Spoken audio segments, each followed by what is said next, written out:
هيا بنا إلى المونديال. المونديال ينادي المنتخب المغربي لأقل من 20 سنة، والنصف النهاية ونهاية كأس إفريقيا، نصف نهاية كأس إفريقيا. ألف مبروك، تريليون مبروك، مليار مبروك. المنتخب المغربي في مونديال الشيلي تأهل المونديال الشيلي بفضل مجهودات اللاعبين وبفضل مجهودات الجامعة اللي موفرها المنتخبات المغربية. ولات تأهل المونديال عادي عندها، يعني تأهل لأوديسات المونديال، تأهل الأوفا المونديال بعد مقاومة من الحكم. الحكم هو اللي قاوم، بقى غير راسو، ما بغاش يسيف لي ضربة جزاء، ما بغا سيراليون، يعني سيراليون لعبت شوية، مي الحكم كان منحاز بزاف، بغا يهرس الوجوه. مي المهم في الاخير المنتخب المغربي تفوق عليهم بهدف ل0 وتأهل النهايه، تأهل نصف النهايه ان شاء الله باذن الله. النهائي مع المنتخب المصري، كاين المقابله اللي غادي تجري مع المنتخب المصري. المنتخب المصري شفناه كان فايز على غانا، ولات عليه غانا تلعب كره مليح. مي المنتخب المصري بالخبث ديالهم وكذا منه هو اللي وصلهم لنصف النهائي ووصلهم للمونديال. بصح المنتخب المغربي ان شاء الله باذن الله يزيد يحسن من الاداء ديالو، يزيد يطور الفعاليه، يزيد. خاصو اللمسه الاخيره خاصها تكون فعاله. اليوم عبد اللهوي ولا سميتو ضيع راه تقريبا شي 3، يعني خاص اللمسه الاخيره تكون فعاله ان شاء الله باذن الله في نصف النهايه، ويتاهل للنهائي ويجيب معه اللقب. لانه سنه ديال المغرب ان شاء الله بامتياز. السنه هذه ديال الحصاد، امورها ان شاء الله غادي يجي الخير بحال والو. يجي كاس العالم الحاجه الكبيره في 2026، وتكون هذيك هي الحاجه الكبيره. نتمناو التوفيق المنتخب المغربي في نصف النهائي ضد منتخب مصر. يحتفلوا اليوم وينساو المونديال ويفكروا في النصف النهائي، لانهم مازال مشوار باقي لهم مقابله على النهايه.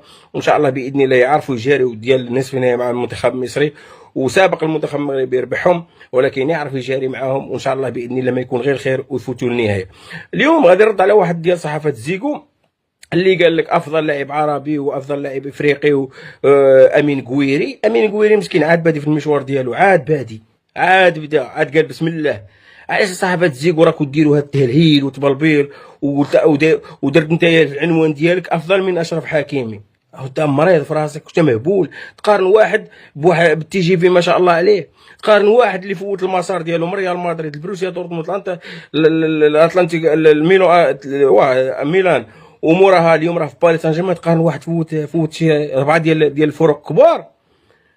مساكين الهبال، بنادم مهبول. سمعوا واش تيقول وراه راسكم غادي تشوكاو. سمعوا هذا صحافي وخدام زعما في لي بلاطو. سمعوا واش تيقول هذا الانسان. افضل لاعب في افريقيا حاليا امين قويري يسجل هدفين ويؤهل اولمبيك مارسيليا رسميا للاعبي رابطه ابطال اوروبا. ما فعله ديزيربي وما فعله اللاعب بنعطي ايضا الذي جلب هذا الاسم لهذا المدرب، يمكن ان نقول بانه افضل نسخه لامين قويري منذ بدايه مسيرته الكرويه.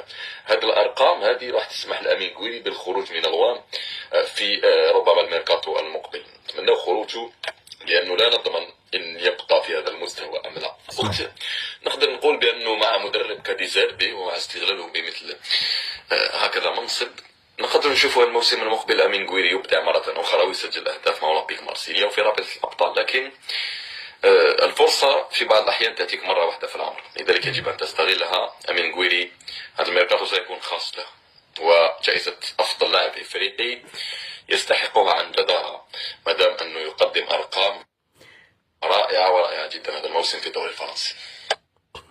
مسكين ضحكني ولا لا ضحكني مسكين. وعاد بادي المشوار ديالو كصحافي، وراني حطيت في الصوره ديالو راه في وداير واحد العنوان، داير فخر العرب قويري افضل من حكيم.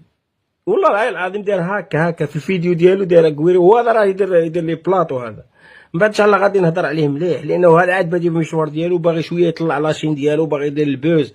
وشتو في الاخير واش قال لكم افضل لاعب في افريقيا. جوج اهداف مع مارساي. تخيل واحد وصل نصف، تخيلوا نتوما في راسكم واحد واصل نهائي رابطه الابطال داير البطوله. واش يتقارن مع قويري؟ واش يتقارن صلاح مع قويري ولا؟ وراه ودخل والله حكيمي ضرب. لو كان بيريز يوليو به المشوار المارشاريير غير شويه، يولي مارشاريير بيريز ما يبيعهش غير واحد شويه، ما يبيعهش بيريز. علاش؟ دوكا بيريز يتفرج فيه وندمان اللي خرج حكيمي من ريال مدريد، نادم عليه.